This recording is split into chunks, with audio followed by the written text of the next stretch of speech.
ఎంతమందికి హెచ్ఆర్ అంటే చిరాకు, సెలవులు ఇవ్వరు, కరెక్ట్ టైంకి శాలరీస్ ఇవ్వరు కదా. నేను కూడా హెచ్ఆర్ యాక్చువల్గా. సో టుడే లైక్ నేను ఒక హెచ్ఆర్ ఒక స్టార్టప్కి. సో నా వర్క్ ఏంటంటే ఫ్రెషర్స్ని హైర్ చేయాలి, 30 మెంబర్స్ పర్ మంత్. సో హైదరాబాద్లో ఫ్రెషర్స్లో కమిటెడ్ పిల్లల్ని వెతకడం అన్నది చాలా కష్టం. ఎంత కష్టం అంటే హైదరాబాద్ కో లివింగ్లో వర్జన్స్ వెతకడం లాంటిది చాలా కష్టం, దొరకరు. బట్ స్టిల్ మనం వెతకాలి, ఇంకేం చేయలేం.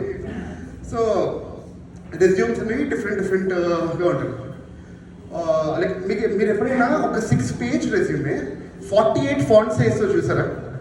48 ఫాంట్ సైజ్తో 6 పేజ్ రెజ్యూమే చూసారా? నేను చూసాను. వీర వెంకట సత్యసాయి దుర్గా భవానీ ప్రసాద్, అది ఫస్ట్ పేజ్ అదొక్కటే, జస్ట్ అది పేరు, ఎందుకంటే 48 ఫాంట్ సైజ్ అది. సరే అని చెప్పి దాని తర్వాత చూసారు. యాక్టివిటీస్లో కెరీర్ ఆప్షన్స్లో I want explore my self అన్నాడు.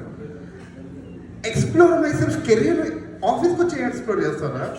బట్ స్టిల్ ఓకే, అర్థం అవుతుంది, కొంతమందికి అలా ఉంటారు.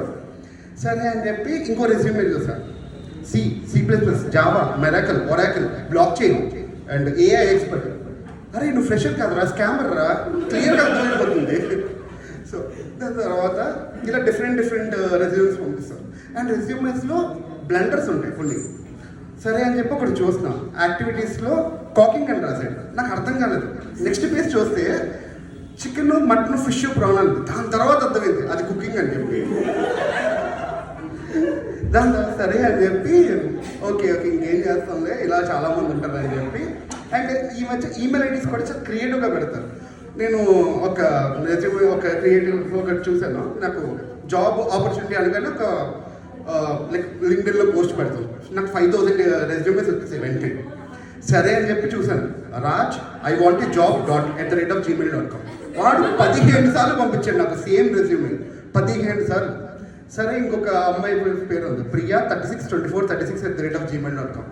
వెంటనే ఎగ్జైట్ అయిపోయింది, రమ్మన్నాను. వచ్చింది, ఇంటర్వ్యూ అయిందో తెలిసింది తను ఫేక్ చేసిందని. రెజ్యూమేలో కాదు, బట్ స్టిల్ ఫేక్ చేసింది. దాని తర్వాత సర్లే అని చెప్పి దాన్ని హైర్ చేసుకున్నాను, ఫేక్ చేసినా బాగుంది కాబట్టి. సరే అని చెప్పి ఇలా కొంతమంది చాలా డెస్పరేట్గా ఉంటారు యాక్చువల్గా జాబ్స్కి. ఒకడైతే నాకు డైరెక్ట్గా పంపించాడు, ఎలాగా sir I want a job because my mom is very unhappy. If I get a job she will be happy, I will give you 1 month of the salary అన్నాడు.